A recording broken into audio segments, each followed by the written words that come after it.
this is a calibrated Sculk sensor. It works pretty similarly to a regular Sculk sensor, so that it detects sounds with its sensors and that outputs the signal strength. However, you need to run in a certain signal strength. For example, I'm running a signal strength of 14. Now, so that means that it only outputs the signal if the sound detected outputs a signal strength of 14. For example, placing the armor stand. See, the lamp turned on for a second.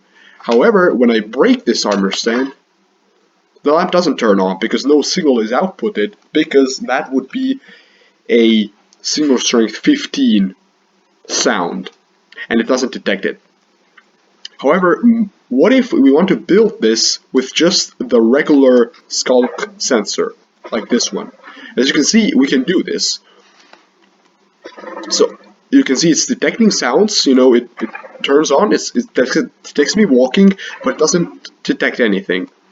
And now this one is for signal strength 15, it's the simplest one, to build, because all you simply need to do is take this comparator that it is using to give the signal strength out, and now you run into the side signal strength 15 from this lectern. You don't have to use a lectern, it's just very simple because you can very easily change, the signal strength here.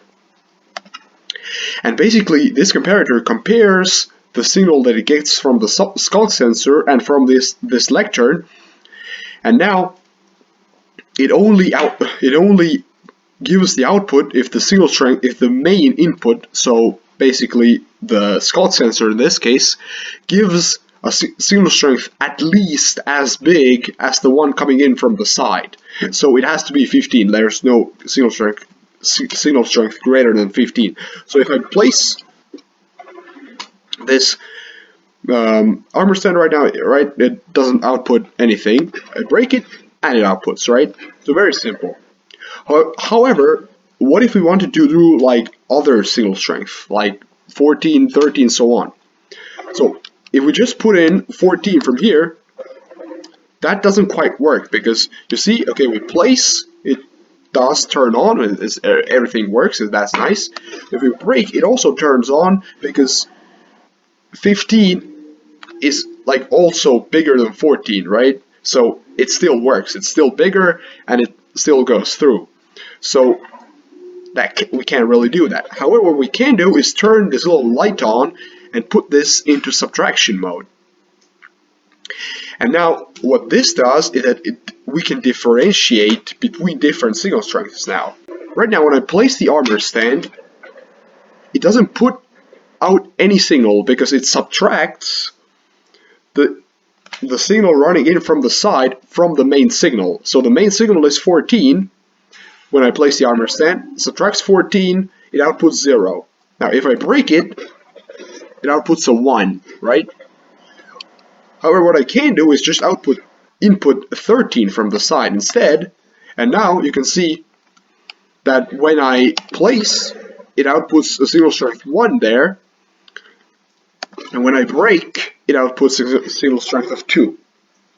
And this is something that we can use.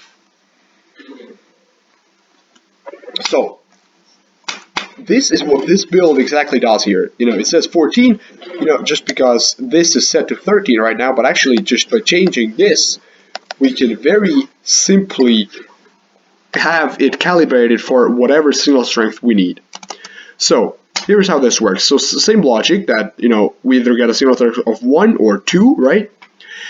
Or it could be bigger than 2 as well. Like if we go down, let's say we choose here, let's say we input like 8, then if the signal strength coming in from this Sculk sensor is 9, then we get a signal strength of 1 here. If it's anything greater than 9, then we get a signal strength of 2 or greater. So it's still going to power this stuff, so it's still going to work. So that's very great.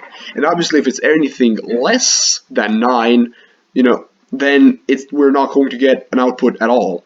So once again, this is how we calibrate. But what is the mechanism behind the calibration. Like, what does that do if we get a signal strength of 2 or greater outputted? So basically, just very simply, what it does is it travels, to this block below the redstone torch, unpowering the redstone torch, pulls the block away, and the signal cannot travel through the void here anymore, the air block, and we do not get a signal out. So just let me demonstrate. So set it to 14 right now. Actually, over here I need to set it to 13 so that we can detect signal strength 14. Now I place, you see the lamp turns on, everything is nice, okay, very good. I break, the block disappears, we do get the signal there, but it doesn't travel through. Now, also, what you need to keep in mind here is that the timings need to be very precise, because if I just change the timing here a little bit, so I place, okay, I don't know what happened, I break, and boom, you see it turned on for a second, because the delay is too great. So once again, I place, see, we got the power, everything. I think I placed it kind of weird. I don't know what happened. For some reason, it didn't get the sound. But now, because it's a delay of 4 redstone ticks. Now, if we count the delay over here, it's 1 from this repeater, so that we can actually like take the signal from this block, right? So we need that. It's 1 from the torch. That's 2. And now, when removing the block, it takes 0 ticks for the piston. So when removing, it's 2 ticks of delay for this block. When returning, it takes 1 tick for this block to get here, so it's 3 when returning. That means that if the delay over here is anything greater than 3, then the block will be returned quicker than the power here goes out, and we will still get a short pulse over here. And if the delay here is anything less than 2, then when we are removing the block, the signal will travel too quickly, and we can get a short pulse over here when we haven't removed the block yet. So let me just set the delay, let's say to 1, and now I break it. Okay, damn. And I break, and see, we got a short pulse over there. For some reason it doesn't detect when I place it. Okay, now it did. I don't know what's going on. Maybe it's just like if I place it too close, it just doesn't work for somehow. Anyway, interestingly enough though, look, I put the signal delay to 2 ticks, and still this very short pulse comes through here, even though technically it should be only 2 tick delay, so it should not give any signal. Now, what I think it is about is that it takes 0 ticks for the piston to retract, but actually still takes like at least like half a redstone tick or 1 redstone tick for the block to change the location. So that's why 2 ticks is still too short amount of time. However, if the signal strength is at 3 ticks, then it is very exact and very perfect. And if we break this, no signal is given at all, and this is perfect. And as I said earlier, just from selecting from here, we can calibrate this to whatever we want, right? Just 1 less than what we want. So let's say if I wanted to calibrate this to signal strength 1, only me walking, I just break this. I don't output anything. Very simple. And now, look at this. I walk, we get the signal, right? Because walking naturally gives signal strength 1. However, if I do anything else, let's say like placing this, right? Breaking this, the signal strength is too great, and it does not output anything. Right?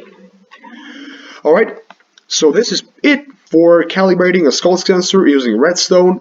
Now, I hope it was a little bit informative. Obviously, not going to be practical, never, ever, because you could very simply just use that thing over there, the calibrated Sculk sensor. But still, I think it's just like fun and, you know, practicing redstone skills. So, hope you enjoyed, and goodbye.